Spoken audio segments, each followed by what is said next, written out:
بسم اللہ الرحمن الرحیم نحمدہ ونصلی علی رسولہ الکریم اما بعد۔ محترم بھائیوں، بزرگوں اور دوستوں، اللہ کے فضل و کرم سے آج ہم نے 9ویں تراویح مکمل کی۔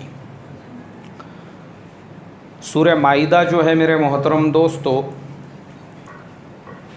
اس کا جو شان نزول ہے اصل میں وہ اس کے بالکل آخر میں ہے، آخری رکوع میں۔ ربنا انزل علینا مائدۃ من السماء۔ حضرت عیسیٰ علیہ السلام کے لیے اللہ تبارک و تعالی آسمان سے جو دسترخوان اتارتے تھے، لیکن چونکہ اس کے علاوہ بھی اس صورت کے اندر بہت سارے احکام ہیں، یہاں تک کہ بعض مفسرین نے لکھا یہ قرآن پاک کی آخری صورت ہے، اس کے بعد کوئی صورت نازل نہیں ہوئی۔ اور ویسے بھی اس کے اندر جو آیت ہے میں ابھی اس کی بتانے والا ہوں تفسیر۔ الیوم اکملت لکم دینکم واتممت علیکم نعمتی ورضیت لکم الاسلام دینا، یہ تو قرآن کی آخری آیت ہے، یہ اللہ کا آخری حکم ہے۔ اس کے بعد تو قرآن میں کوئی آیت نازل نہیں ہوئی، کوئی احکام نازل نہیں ہوا، اس کے اوپر سب کا اتفاق ہے، اس لیے کہ یہ عرفہ کے موقع پر جب اللہ کے نبی صلی اللہ علیہ وسلم کا آخری حج تھا اس وقت نازل ہوئی۔ لیکن اس کے شروع میں ہی پہلی اور دوسری آیت میں جو اللہ نے احکام بیان کیے، فرمایا وَتَعَاوَنُوا عَلَى الْبِرِّ وَالتَّقْوَى وَلَا تَعَاوَنُوا عَلَى الْإِثْمِ وَالْعُدْوَانِ، نیکی کے کاموں میں، تقوی کے کاموں میں ایک دوسرے کا تعاون کرو، ایک دوسرے کی مدد کرو، اور جو کام بغاوت والے ہیں، اللہ کا حکم توڑنے والے ہیں، گناہ والے ہیں، ان کاموں کے اندر ایک دوسرے کی مدد مت کرو۔ یہ دو جملوں میں اللہ نے یہ دو باتیں فرمائی۔ محترم دوستو، یہ جو آیت ہے پوری دنیا کے مسلمانوں کو اس بات کا حکم دیتی ہے، چونکہ قرآن میں پورے احکام نازل ہو چکے تھے، یہ ایک دم اخیر کا مضمون ہے جب یہ آیتیں نازل ہوئی، تو اللہ نے چونکہ صحابہ کی تعداد اب 1,00,000 سے اوپر ہو چکی تھی، اس وقت میں نازل فرمائی کہ اب دیکھو آگے کا جو کام ہے تم کو ایک دوسرے کا تعاون کر کے، ایک دوسرے کی مدد کر کے کرنا ہے، اور نیکی کے کاموں میں ایک دوسرے کا تعاون بھی کرو، ایک دوسرے کی مدد بھی کرو۔ یہ مسلمانوں کو اللہ تبارک و تعالی نے حکم دیا۔ اور شروع کا جو دور تھا میرے محترم دوستو، اللہ کے نبی کے وصال کے فوراً بعد آپ دیکھو نیکی کے کاموں میں صحابہ اکرام جب ایک پلیٹ فارم کے اوپر آئے اور دین کی محنت کے لیے، سب سے پہلے حضرت ابو بکر صدیق رضی اللہ تعالی عنہ نے، جو جھوٹے نبی پیدا ہو چکے تھے، مسیلمہ کذاب، اسود عنسی تو اللہ کے نبی کی زندگی میں مارا گیا تھا، سجاح، یہ جھوٹے نبیوں کے خلاف، اور جو منکرین زکوٰۃ تھے، منکرین زکوٰۃ کے خلاف حضرت ابو بکر صدیق کھڑے ہوئے، اور ایک بہت بڑی تعداد جو ارتداد کا شکار ہو چکی تھی، حضرت ابو بکر صدیق رضی اللہ تعالی عنہ نے فرمایا کہ میرے خلافت کا مقصد ہی یہ ہے کہ یہ پیدا ہونے والے سارے فتنوں کو میں ختم کروں۔ یہاں تک کہ انہوں نے الگ صحابہ کی جماعتیں روانہ کی۔ کسی نے ان سے کہا کہ آپ مدینے میں اکیلے رہیں گے، مدینہ میں کوئی آپ کو شہید کر دے گا۔ فرمایا اینقص فی الدین وانا حی، یہ کیسے ممکن ہو سکتا ہے کہ دین کا نقصان ہو اور میں زندہ رہوں، یہ میں کبھی بھی برداشت نہیں کر سکتا۔ تو حضرت ابو بکر صدیق رضی اللہ تعالیٰ عنہ کے زمانے میں صحابہ ایک پلیٹ فارم پر آ کر سب سے پہلے یہ سارے فتنوں کو ختم کیا گیا، اور جب یہ سارے فتنے ختم ہو گئے تو جو اسلام کا فاؤنڈیشن تھا اسلامی خلافت کا، وہ مضبوطی کے ساتھ میں جم گیا۔ اور جب حضرت عمر فاروق رضی اللہ تعالیٰ عنہ کا زمانہ آیا تو ان کو ایک ریڈی میڈ فاؤنڈیشن مل گیا تھا، سارے فتنے وغیرہ ختم ہو گئے۔ ایک ریڈی میڈ مطلب ایسا کہ اب ان کو خالی باہر کے علاقوں پہ محنت کرنی تھی، تو ان کا جو دور تھا وہ فتوحات کا دور، مصر فتح ہو گیا، اور عراق فتح ہو گیا، ایران فتح ہو گیا، اور پوری دنیا کی حکومتیں مسلمانوں کے زیر تسلط آ گئی۔ تو پون دنیا پر مسلمانوں کا سکہ بیٹھ گیا۔ اور پھر جب حضرت عثمان غنی رضی اللہ تعالیٰ عنہ کا دور آیا تو مسلمان عرب سے باہر نکل کے افریقہ، اور افریقہ سے باہر نکل کے یورپ، آرمینیا، اسپین اور یہاں تک کہ البانیہ وغیرہ وغیرہ جو آج یورپ کے ممالک ہیں، ان علاقوں تک صحابہ اکرام پہنچ گئے حضرت عثمان غنی رضی اللہ تعالیٰ عنہ کے دور میں۔ تو جب میرے محترم دوستو مسلمان ایک پلیٹ فارم پر آ گیا تو اس طریقے سے مسلمانوں نے قرآن کی اس آیت پر عمل کیا تو پوری دنیا میں مسلمانوں کا سکہ ہو گیا۔ اس کے بعد جو یہودی طاقتیں تھیں انہوں نے مسلمانوں میں توڑ پیدا کیا، مسلکوں کے نام پر، ذات برادری کے نام پر، خاندانوں کے نام پر، علاقائیت کے نام پر۔ اور جب یہ توڑ مسلمانوں کے اندر پیدا ہو گیا تو پھر مسلمانوں میں اختلافات ہونے لگے، بحث و مباحثے ہونے لگے، مناظرے ہونے لگے چھوٹے چھوٹے مسئلوں پر، جیسے آج ہمارے زمانے میں ہوتا ہے۔ چھوٹی چھوٹی باتوں کے اوپر جب مناظرے ہونے لگے، اس کے بعد میں جو تاتاری تھے انہوں نے بغداد کے اوپر حملہ کر دیا۔ انہوں نے ایسے ہی بغداد پہ حملہ نہیں کیا، بلکہ وہ آئے بغداد کے اندر پہلے دیکھنے کے لیے، تو انہوں نے دیکھا کہ یہ مسلمان ذرا ذرا سی بات پر بغداد کے ہر چوراہے پہ ان کا مناظرہ چل رہا ہے، بحث و مباحثہ چل رہا ہے۔ اب انہوں نے دیکھے کہ مسلمان مسائل پہ مناظرے کر رہے ہیں، آپس میں بحث و مباحثہ کر رہے ہیں، تو انہوں نے بغداد پہ جب حملہ کیا تو بغداد کی اینٹ سے اینٹ بجا کے رکھ دی۔ وہ بغداد جو مسلمانوں کا کیپٹل تھا، دارالحکومت تھا، اس بغداد کے اندر اس وقت میں جو خلیفہ تھے، اس خلیفہ کو تخت سے کھینچ کے نکالا گیا، اس کو قتل کیا گیا، اور اس کے جسم کے ٹکڑے تھیلے میں بھرے گئے اور اس کو لے جا کے دریائے دجلہ میں پھینک دیا گیا۔ پورے بغداد کے اندر ایسا قتل عام مچایا تاتاریوں نے کہ مسلمانوں کے سروں سے انہوں نے مینارہ لگا دیا وہاں پہ ایک۔ اب بغداد تو علم کی سرزمین تھی، کیسے کیسے اللہ والے وہاں پر پیدا ہوئے، علم و فضل کے، جنہوں نے ایسی ایسی کتابیں لکھ دی تھی کہ ہم اس کا اندازہ بھی نہیں لگا سکتے۔ ایسی ایسی کتابیں، فقہ کی، تفسیر کی، حدیث کی، علم اصول فقہ کی، اصول حدیث کی، وہ کتابوں کو کتب خانوں سے نکالا گیا، اور دریائے دجلہ بہتا ہے بغداد کے اندر، وہ دریائے دجلہ میں ان کتابوں کو ڈالا گیا اور پل بنایا گیا اس کے اوپر ان کے گھوڑے دوڑانے کے لیے۔ وہ پوری کتابوں کو پانی کے اندر ڈال کے ان پہ پل بنا کر ان تاتاریوں نے اپنے گھوڑے اس کے اوپر دوڑائے۔ تو وہ کتابوں کی جو سیاہی تھی، پورا دریائے دجلہ کا جو پانی ہے وہ اس کی وجہ سے کالا ہو گیا۔ اسی لیے اگر وہ کتب خانے آج مسلمانوں کے پاس موجود رہتے تھے تو آج ہمارے پاس میں جو علم ہے پتہ نہیں اس میں اور کتنا اضافہ ہوتا تھا، کیسی کیسی اور باتیں ہم کو سیکھنے اور پڑھنے کے لیے ملتی تھی۔ لیکن میرے محترم دوستو، آپس میں جب مسلمان بڑھ گئے، مسلکوں کے نام پر، جماعتوں کے نام پر، نظریات کے نام پر، خیالات کے نام پر، برادریوں کے نام پر، اس وقت اللہ نے پھر مسلمان کو ایسا کمزور کر دیا کہ پھر اللہ کے نبی صلی اللہ علیہ وسلم کی وہ جو حدیث ہے، فرمایا میرے صحابہ اس وقت میں تمہارا کیا حال ہوگا جب تم کو قتل اور ختم کرنے کے لیے دنیا کی طاقتیں ایک دوسرے کو ایسے دعوتیں دیں گی جیسے لوگ دسترخوان پہ ایک دوسرے کو بلاتے ہیں۔ فرمایا اے اللہ کے نبی، کیا اس وقت ہماری تعداد کم ہوں گی؟ فرمایا کم نہیں ہوں گے، بلکہ تمہاری تعداد اتنی ہوں گی، کروڑوں میں ہوں گی، لیکن تمہارا حال ویسا ہی ہوگا جیسے سمندر کے جھاگ کا حال ہوتا ہے کہ نظر تو بہت آتا ہے لیکن اس جھاگ کو جب آپ ہاتھ لگائیں گے تو آپ کو ایک دم بے اثر محسوس ہوگا۔ فرمایا تمہارا حال بھی ایسا ہی ہوگا۔ تو صحابہ نے پوچھا اے اللہ کے نبی، جب دنیا کی طاقتیں ہم کو مارنے کے لیے ایک دوسرے کو دعوت دیں گی تو کیوں دیں گی؟ ہمارے اندر ایسی کیا خرابی پیدا ہو جائیں گی؟ فرمایا کہ تم کو وہن لگ جائے گا. وہن مطلب تمہارے دلوں کے اندر مال کی محبت پیدا ہوں گی اور موت سے نفرت پیدا ہو جائے گی.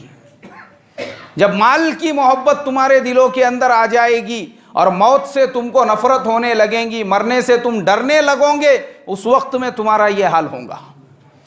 اور میرے محترم دوستو, یہ جو یہودیوں کی پالیسی ہے ڈیوائیڈ اینڈ رول والی کہ مسلمانوں کو لڑاؤ اور حکومت کرو, اس زمانے سے لے کے آج تک چلتی آ رہی ہے. اسی پالیسی کا استعمال کر کے وہ اسپین جس پر مسلمانوں نے 1000 سال تک حکومت کی تھی, وہاں سے مسلمانوں کا خاتمہ کر دیا گیا. دنیا کی سب سے بڑی مسجد مسجد قرطبہ آج بھی اسپین کے اندر موجود ہے, لیکن اس مسجد میں آپ 2 رکعت نفل نماز بھی نہیں پڑھ سکتے.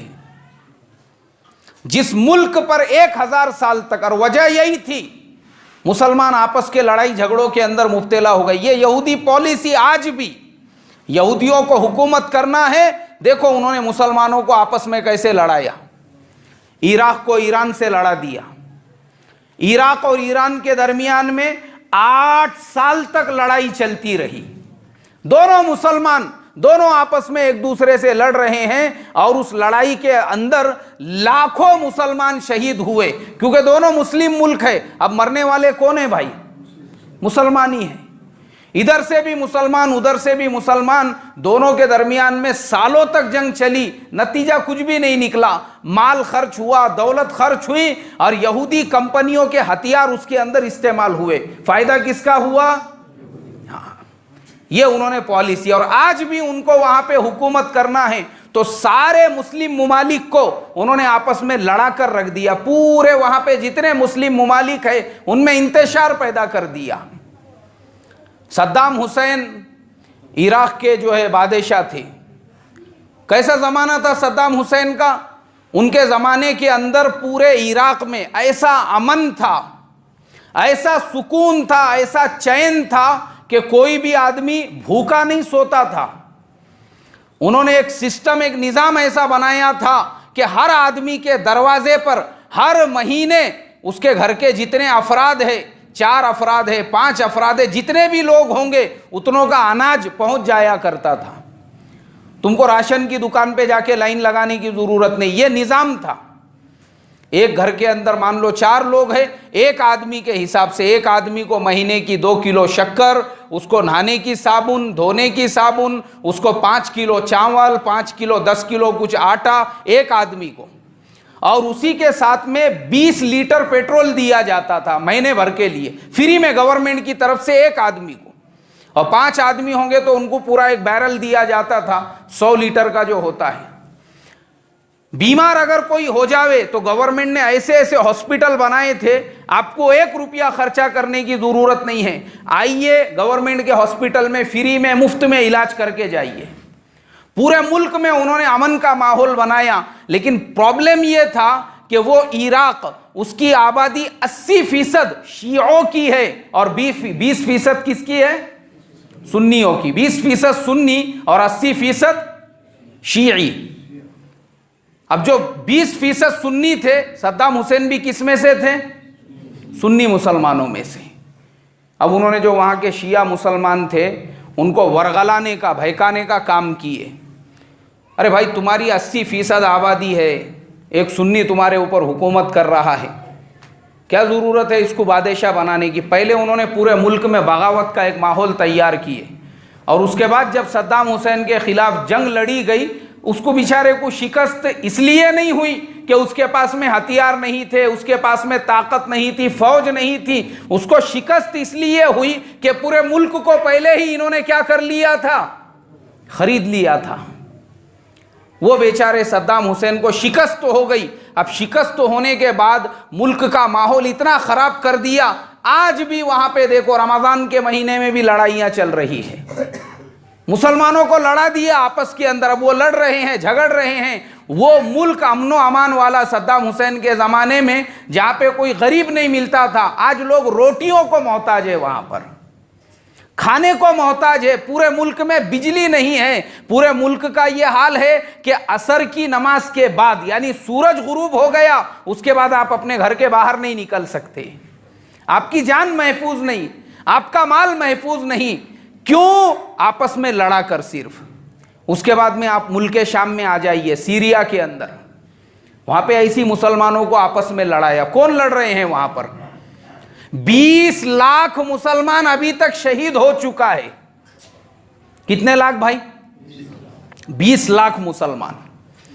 اور کس کی جنگ چل رہی؟ کون کس سے لڑ رہا ہے؟ مسلمان سے۔ اللہ حفاظت فرمائے، مسلمانوں کو آپس میں لڑا کر وہ مسلمانوں کے بیچ میں بیٹھ کر اس طریقے سے حکومت کر رہے ہیں۔ اسی طریقے سے آپ لیبیا آ جائیے، مصر کے اندر ایک انقلاب کھڑا ہوا، پورے مصر میں ایک دم انتشار کا ماحول، وہاں کے بادشاہ کو حکومت سے ہٹائے، دوسرے بادشاہ کو بٹھائے، اس کو ہٹا دیے، پورے ملک کا ماحول خراب کر دیا گیا۔ اس کے بعد لیبیا چلے گئے، لیبیا کے اندر معمر قذافی جو وہاں کے بادشاہ تھے، کیسے بادشاہ تھے وہ؟ انہوں نے اس ملک میں قانون لگا دیا تھا کہ ہمارے ملک کے اندر ہر نوجوان، چاہے لڑکا ہو لڑکی ہو کوئی بھی ہو، اس نے قرآن پاک کو، یعنی ہر اسکول کا یہ نظام تھا کہ ہر اسکول میں ہر ایک کو قرآن پاک پورا پڑھایا جائے گا۔ قرآن وہاں پہ اسکولوں میں پڑھایا جاتا تھا۔ اس کے علاوہ موطا امام مالک، وہ پورے ملک کے اندر مالکی مسلک کے لوگ ہیں، امام مالک کے ماننے والے، موطا امام مالک، وہ پورے ملک میں کمپلسری تھی، ہر نوجوان کو وہ حدیث کی پوری کتاب پڑھنا ہی پڑھنا ہے۔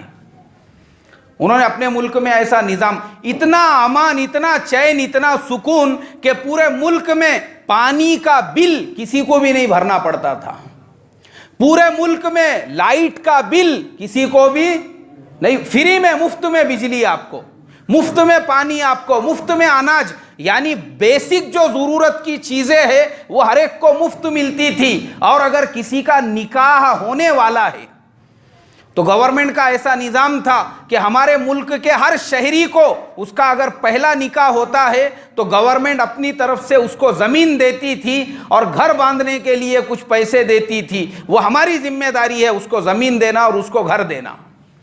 ہر ایک کو مفت میں گورنمنٹ کی طرف سے گھر ملتا تھا، پورے ملک میں ایسا امن و امان کا ماحول تھا۔ یہی یہودی طاقتوں نے اس ملک کے اندر بھی انتشار کا ماحول کھڑا کیا، وہ بیچارے معمر قذافی شہید ہو گئے۔ آج اس ملک کے اندر جا کر دیکھو، مسلمان خود آپس میں ایک دوسرے کو مار رہے ہیں۔ میرے محترم بزرگوں، دوستو، یہ سازشوں کو سمجھنا بہت ضروری ہوتا ہے، اسی لیے قرآن میں فرمایا وَتَعَاوَنُوا عَلَى الْبِرِّ وَالتَّقْوَى وَلَا تَعَاوَنُوا عَلَى الْإِثْمِ وَالْعُدْوَانِ۔ تو جو انہوں نے توڑا مسلمانوں کو، کس کے نام پر توڑا؟ برادری کے نام پر، خاندان کے نام پر، مسلک کے نام پر، نظریات کے نام پر۔ اور ہمارے ملک میں کیا ہو رہا ہے؟ ہمارے ملک کے اندر بھی مسلمانوں میں یہ جو توڑ پیدا کرنے کی کوششیں کی جا رہی ہے، یہ سب یہودی سازشوں کا نتیجہ ہے، یہ کہ ان مسلمانوں کو توڑ کے رکھو ایک دوسرے سے۔ مسلمانوں نے بورڈ لگا دیے مسجدوں میں، یہ مسجد میں اس کا آنا منع ہے، وہ مسجد میں اس کا آنا منع ہے۔ میں نے تو ایسے بھی بورڈ دیکھا ہوں، اس پہ پیسے بھی لکھے ہوئے ہیں، اگر یہ مسجد میں یہ نظریے کے علاوہ دوسرا کوئی آیا تو 5000 روپے جرمانہ لیا جائے گا۔ ایسے بھی بورڈ لگائے لوگوں نے، توڑ دیا انہوں نے، مسلمانوں کے اندر ہی آپس میں انتشار پیدا کیا، اور اتنے بڑھ گئے مسلمان میرے محترم دوستو، کہیں پہ مسلمان نظریات کے نام پر، پھر نظریات کے نام پہ آج دیکھو نا، مسلمان اگر دوسرے مسلمان کو سلام بھی کرے گا اس کی ٹوپی دیکھ کر، مسلمان نے دیکھا کہ بھائی اس کی ٹوپی الگ کلر کی ہے، الگ رنگ کی ہے، الگ ڈیزائن کی ہے، بولے یار یہ اپنے مسلک کا نہیں، اس کو سلام مت کرو۔ ہاں، اللہ حفاظت فرمائے میرے محترم دوستو، اچھا آپ نے سلام کرے، جواب دینے کو تیار نہیں ہے۔ وہ اپنے مسجد کے ایک ساتھی تھے، میرے شاگرد کے دادا رشید بھائی، جو جھینگے وغیرہ کا کاروبار کرتے تھے، ہے یاد آپ لوگوں کو؟ ان کا انتقال ہو گیا۔ اب انتقال ہونے کے بعد میں مجھے پتا چلا عشاء کی نماز میں ان کا انتقال ہو چکا ہے۔ اب میں گیا اس گلی کے اندر جہاں پہ ان کا انتقال ہوا، تو میں نے دیکھا وہاں ماشاءاللہ ٹوپی پہنے ہوئے ایک دو مسلم نوجوان نظر آئے. میری عادت ہے میں ہر ایک کو سلام کرتا ہوں, السلام علیکم ورحمۃ اللہ. تو وہ اپنا گٹکا کھاتے ہوئے پچک پچک پچک جواب دینے کو تیار نہیں. میں بولا شاید انہوں نے سنے نہیں ہوں گے. ہم لوگ نکل گئے وہاں سے, میت کی ہم نے زیارت کیے, دیکھے کیے. اس کے بعد میں وہاں سے واپسی ہونے لگی. میں بولا بھائی اپنے ایمان والے بھائی ہے, اب سلام کرو. پھر میں نے واپس سے ان کو سلام کیا. اس کے بعد بھی جواب دینے کو تیار نہیں. تو میرے ساتھ میں ایک نوجوان تھے, انہوں نے بولا مولانا یہ اپنے تبلیغ والوں کے سلام کا جواب نہیں دیتے, بولے مسلمان بھی نہیں سمجھتے بولے اپنے کو. انا للہ و انا الیہ راجعون. میں نے بولا بھائی کیوں مسلمان نہیں سمجھتے؟ میں کیا ہر سال پنڈرپور کی ڈنڈی کو جاتا کیا, آڑندی کی جترا کو نہیں, کیوں ہمارے سلام کا جواب نہیں دیتے؟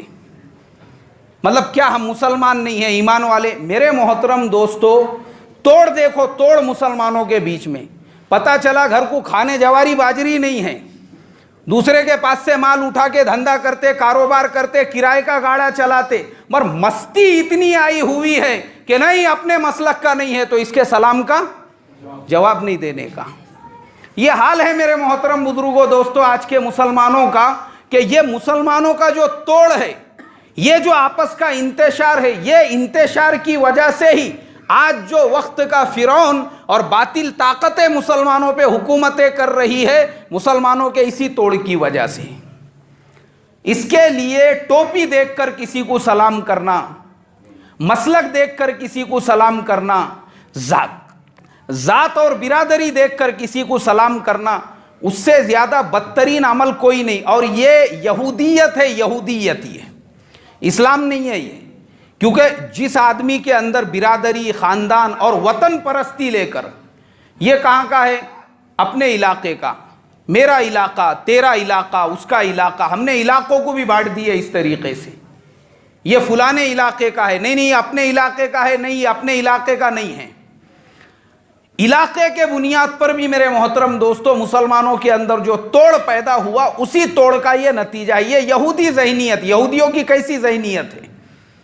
یہودیوں کی ذہنیت ایسی ہے, وہ یہ کہتے ہیں کہ ہمارے علاوہ دوسرا کوئی بھی انسان نہیں ہے دنیا میں. اگر کوئی ہے خالی یہودی قوم جو ہے بس وہی انسان ہے, ان کے علاوہ باقی جو کوئی بھی ہے وہ سب انسانوں کی شکل میں جانور ہے, ایسا ان کا نظریہ ہے. وہ صرف اپنے آپ کو انسان سمجھتے ہیں. اور یہ توڑ, یہ انتشار کی ہی وجہ سے میرے محترم بزرگوں دوستو مسلمان اس ملک کے اندر 1000 سال حکومت کرنے کے باوجود آج پچھڑے پن کی زندگی گزار رہے ہیں. مجھے آپ بتائیے نا, آج ہمارے یہاں پہ شادی بیاہوں میں بھی یہی ہو چکا ہے.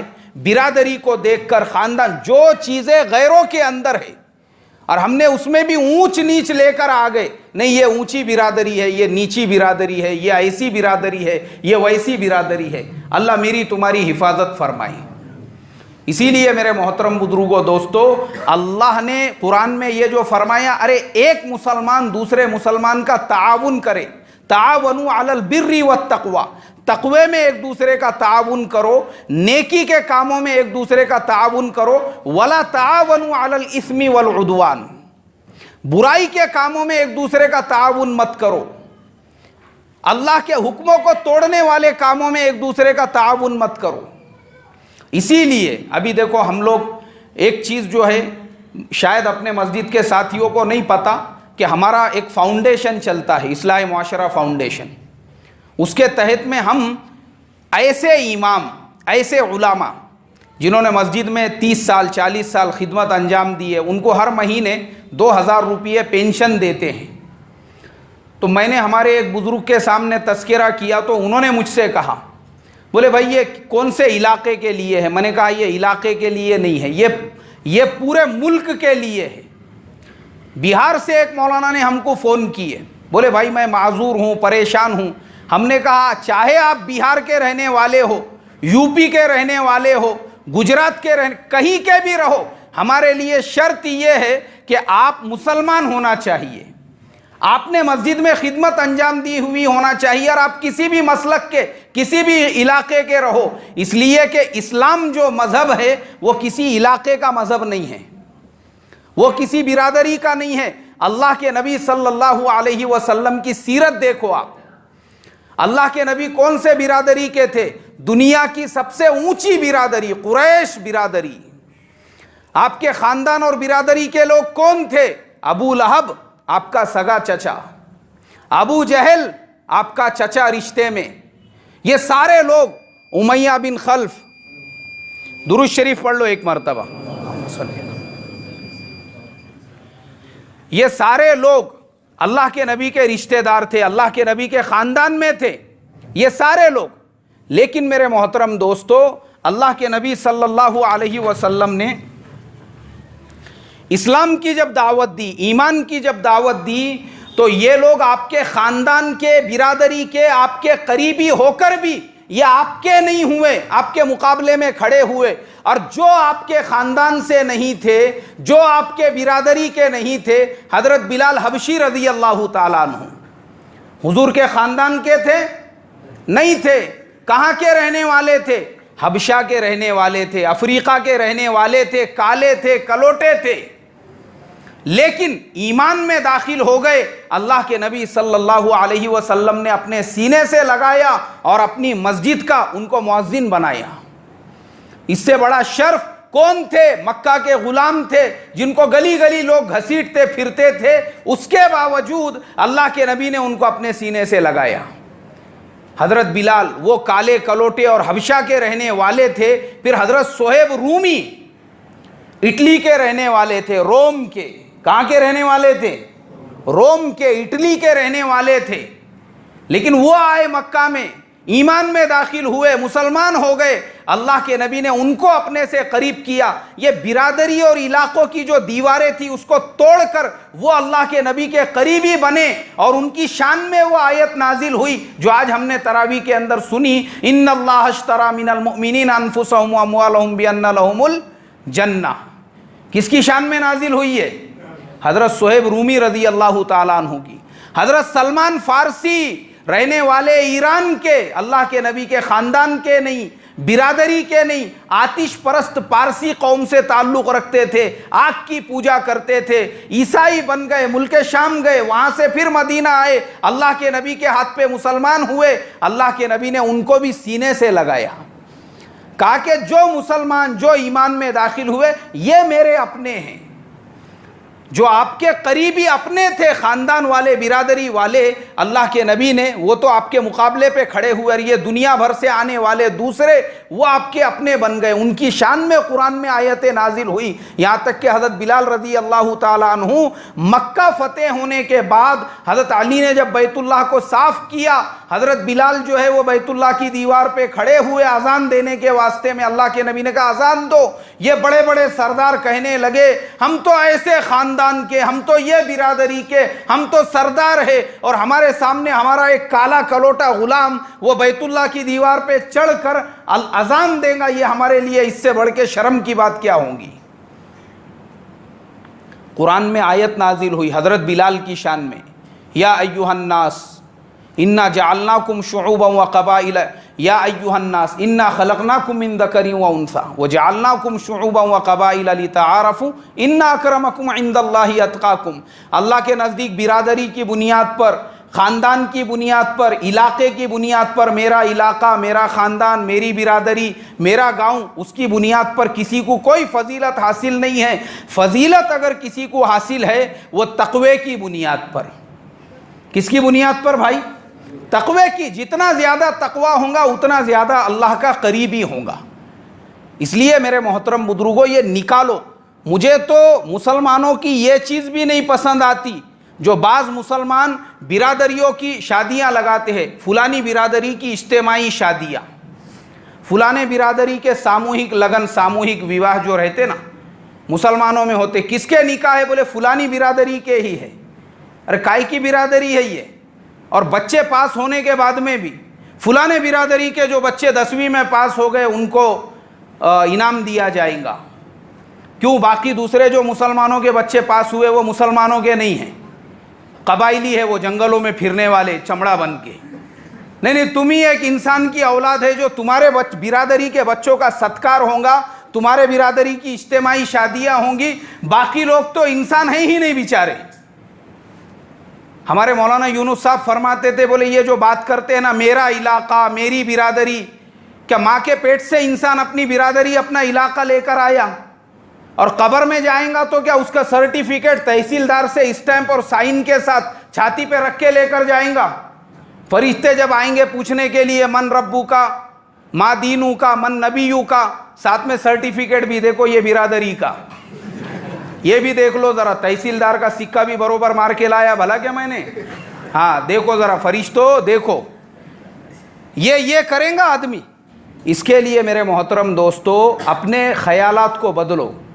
اس لیے میں ہمیشہ بولتا ہوں ایک دوسرے کے مسجدوں میں نماز پڑھو, ایک دوسرے کی مسجدوں میں گھس کر خلط ملط ہو کر, سب اپنے ہیں, سب اپنے ہیں, ہاں نہ کوئی چھوٹا نہ کوئی بڑا, نہ کوئی یہ مسلک کا نہ وہ نظری, سب اپنے ہیں. ایک دوسرے کی مسجدوں کے اندر ہم خلط ملط ہو کر ایک دوسرے سے سلام, ایک دوسرے سے مصافحہ, ایک دوسرے سے ملاقات. اس لیے کہ قرآن میں فرمایا جتنے مسلمان ایک پلیٹ فارم پر آئیں گے باطل کی جڑیں اتنی کھوکھلی ہوں گی, باطل اتنا زیادہ کمزور ہوگا. سب اپنے ہیں پوری دنیا میں, چاہے کہیں پر بھی کلمہ پڑھنے والا مسلمان ہو اپنا ہے وہ. میں حج کے لیے گیا, رات کے وقت میں میری عادت تھی میں پوری رات حرم میں ہی گزارتا تھا اور ایک آدھا عمرہ کر لیتا تھا کیونکہ رات کا وقت ذرا ٹھنڈا رہتا وہاں پہ. وہ بیچارہ نائجیریا کا ایک مسلمان, اس سے میری ملاقات ہوئی.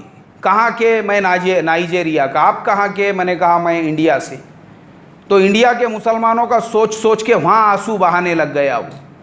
ہم لوگ پڑھتے ہیں ہندوستان میں مسلمانوں کا حال یہ ہے یہ ہے یہ ہے. میں نے کہا میرے بھائی ایسا کچھ نہیں ہے, ہندوستان بہت بڑا ملک ہے, وہاں کے کسی چھوٹے سے علاقے میں کسی گاؤں میں کہیں پہ کچھ ایسا حادثہ پیش آ گیا, اب آج کل کا زمانہ انٹرنیشنل میڈیا کا ہے, خبر پھیل جاتی. میں بولا ایسا کچھ نہیں ہے, ہندوستان میں مسلمان بہت خوشحال ہے, مسلمانوں کی بڑی بڑی مسجدیں ہیں, ہزاروں مدرسے میں نے کہا ہندوستان کے اندر چل رہے ہیں, اور اسی ہندوستان سے اللہ نے دعوت و تبلیغ کے کام کو شروع کرایا جو پورے عالم کے اندر چل رہا ہے.